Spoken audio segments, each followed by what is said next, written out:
بسم اللہ الرحمن الرحیم۔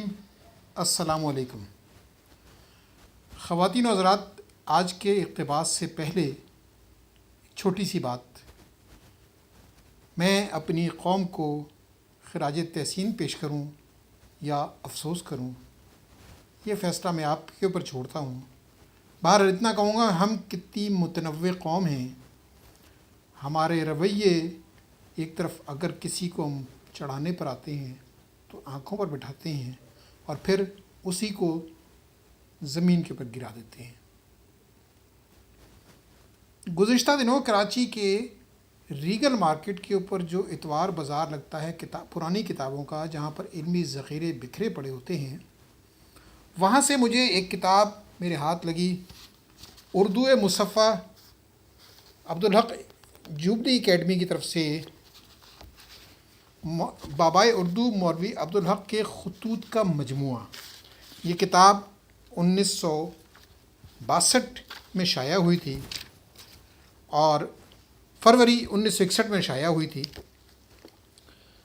مولوی عبدالحق نے مختلف لوگوں کے نام جو خطوط لکھے ہیں، یہ ان کا مجموعہ ہے۔ اس میں مختلف خطوط پڑھتے ہوئے جو ہم نے مولوی عبدالحق کے ساتھ رویہ رکھا، اس کی ایک جھلک ایک خط میں نظر آتی ہے۔ خط ہے آمنہ ممتاز صاحبہ کے نام، پرنسپل ہیں ہیپی ڈیل اسکول ناظم آباد کراچی کی، اور یہ 29 مارچ 1958 کو بابائے اردو نے ان کے نام لکھا تھا۔ خط ملاحظہ کیجیے۔ عزیزی آمنہ ممتاز سلمہ، تم مجھے کس بات کی مبارکباد دیتی ہو؟ انجمن کی حالت تباہ ہے۔ چند نااہل اور خود غرض لوگوں نے میرے کتب خانے اور انجمن پر قبضہ کر لیا ہے۔ علمی و ادبی کام معطل ہے۔ پارٹی بازی اور سازش کا بازار گرم ہے۔ میں بے بس اور لاچار اوپر کی منزل پر بیٹھا رہتا ہوں۔ ایسی حالت میں مجھے کسی خطاب اور اعزاز سے کیا خوشی ہو سکتی ہے؟ آپ کے اسکول کے پریزیڈنٹ صاحب نے نئی انجمن کا ڈور ڈالا ہے۔ جب فینانس کا وزیر اور سیکٹری انجمن کے مربی اور عہدیدار ہوں تو پھر اسے روپے پیسے کی کیا کمی؟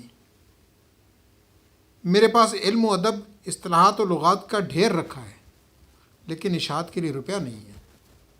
اب انجمن پر ایسے لوگوں کا قبضہ ہو گیا ہے جنہیں علم و ادب سے کوئی واسطہ نہیں۔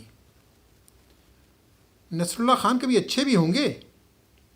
بیماری سے انہیں ایسی کیوں محبت ہے؟ یہ مشغلہ کچھ اچھا نہیں۔ منیر بانو کو میری طرف سے بہت بہت سلام اور دعا پہنچے۔ اللہ تعالیٰ تمہیں صحت و عافیت کے ساتھ خوش و خرم رکھے اور کامیابی عطا فرمائے۔ خیر طلب، عبدالحق۔